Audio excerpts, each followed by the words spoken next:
love for you to share the realities of the high school / travel ball world.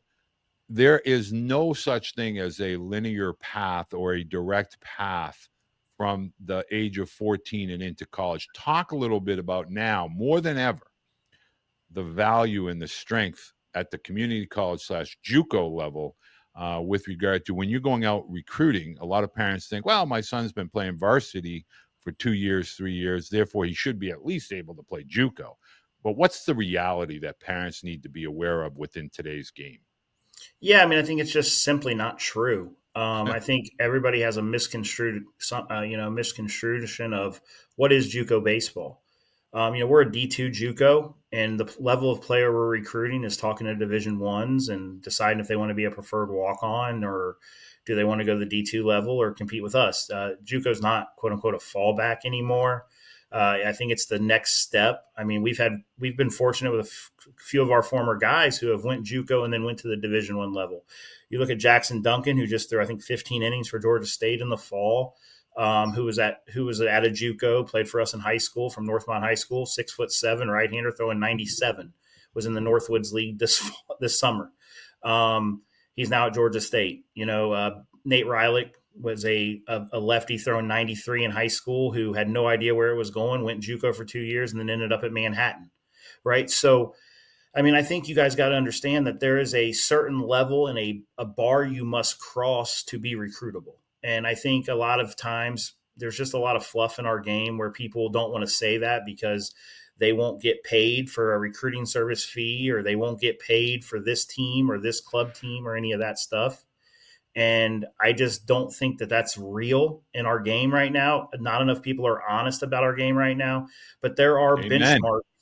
There are benchmarks that we have to say. One of the things that, I've been known for 20 years about and it's burnt relationships, as you know, with me is I'm as brutally honest as anybody you'll ever meet. And I'm going to tell you exactly like it is, whether it hurts my program, your game, your business. I don't care. I'm going to tell the players the honest truth. And sometimes that ends conversations and ends relationships. And at least I don't have to remember what I lied about. Well, I think let's stop there and let's talk about this for a second. In our world, at least our vision of our world, sometimes it's better to give feedback what they need to hear instead of what they want to hear. And that goes for both parents as well as athletes. Can you talk from a coach's perspective why that is so valuable to the athlete, long term, as opposed to the short term, maybe feelings of being upset, but Absolutely. in the long term, you're actually helping them. Yeah. So, I think I had a conversation with one of our catchers today at Clark State. And he's a really good player, wants to be a Division I guy. And we'll see. I mean, I'm not saying it won't happen. It has a good shot. We're going to push him hard.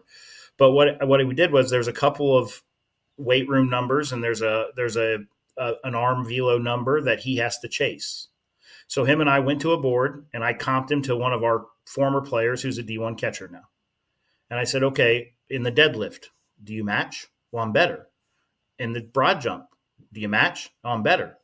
Okay, in pull-ups, are you better? Well, no, he does 20 more than me. Oh, okay.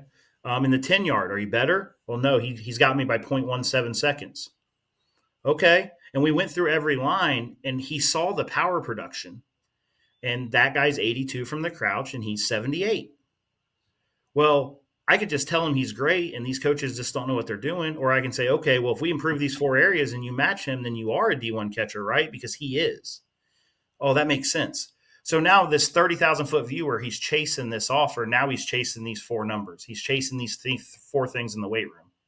By creating more power production, he's going to be more recruitable and he's going to be better on the field. Those are conversations that we can have with an athlete and be honest and say, here's what it actually looks like. Here's what it takes. Are you willing to do this? Well, if you're not, it's probably time to go do something else. If you are, great. Let's chase that number together. But if they don't know where that number is, if they don't know where they have to get to, and I do think it would be helpful if we went through by position on what we think is recruitable for us, and we're not even at the Division I level, right? I think I could really help athletes. Well, I think this is the knowledge that we need to begin